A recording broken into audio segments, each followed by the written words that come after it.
I traveled about 1 hour from the north to the south of Singapore, and I'm here at the Pan Pacific Hotel, high-end Asia. So it's going to be a visual treat, and also probably I'll ask some questions, interview the exhibitors if they have time as I go from room to room. So let's go. Here in the first room, I see TED and Accuphase. It's quite a large room, and the sound is very room-filling. The design of the speakers look very grand, very opulent, in a very classic way, with a touch of cuteness, I must say. And it reminds me of the minion with one eye.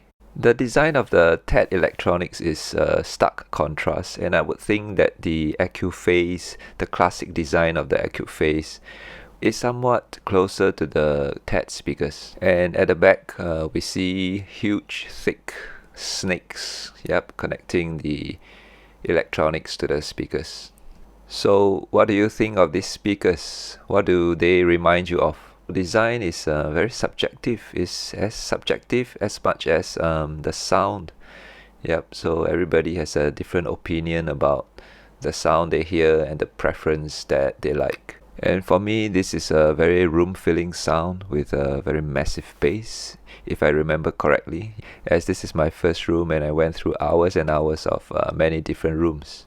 And here in the next room are the Wilson Audio speakers with Goldmund electronics. This is the Watt Puppy, or should I say the remade, newly launched with plastic protective layers still on the cabinet, or they call it the remaster of the original Watt Puppy from 1985.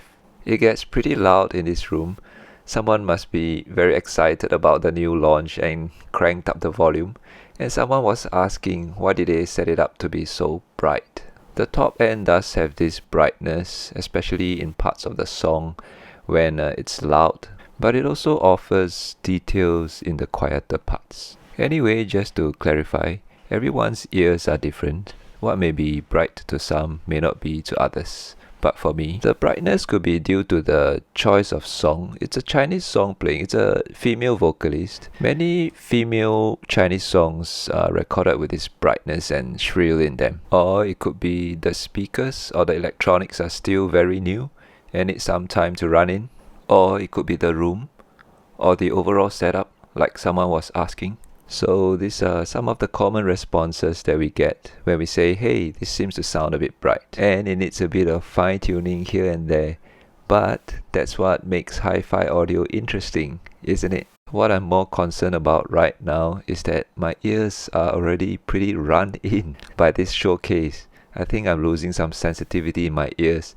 And this is only my second room. There are many more to go. Many more good and interesting ones like this to go. And this is one of them. This one sounds more like a live venue than a home system. The room is huge. The setup is huge, as you can see, and the speakers are big. They are open baffle. There's a horn at the top, and they have a pair of independent subwoofers, and they are huge. They look like 20 inches. They look seriously ugly at the back though, with the open baffles and exposing all the components. But not the same can be said of the sound when I'm in front of them. And do you notice the hashtag, the tic-tac-toe? That's not a graffiti, that's not a scribble by the engineer. Sitting in front of this system or standing anywhere in the room sounds like a live venue. A live venue with a sound system, a good sound system. The music is big.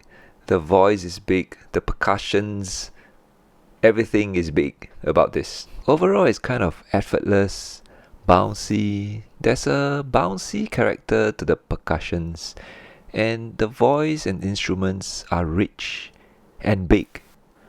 There are many components here on the system, but I'm not too sure what are the ones connected and playing at the moment. But it's certainly a visual treat.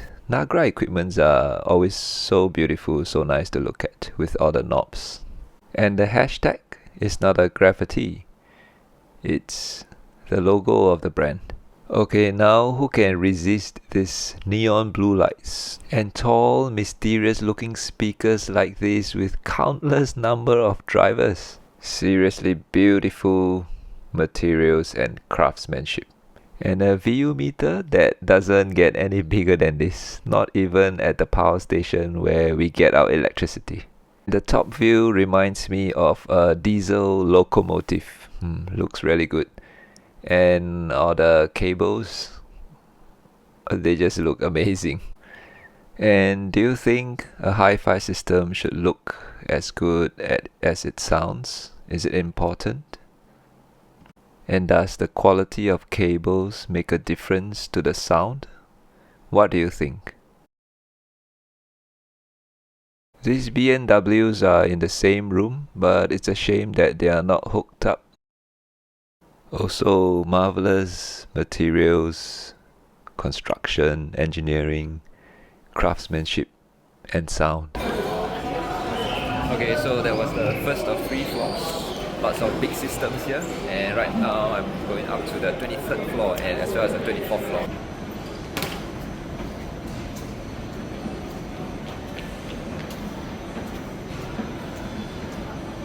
So now I'm in the first room on the 23rd floor. It's showcasing some small speakers that look like they are inspired by LS35s or maybe the Acoustic Energy AE1s, the original AE1s. And on the electronics rack are small components as well from NuPrime, DACs and amplifiers.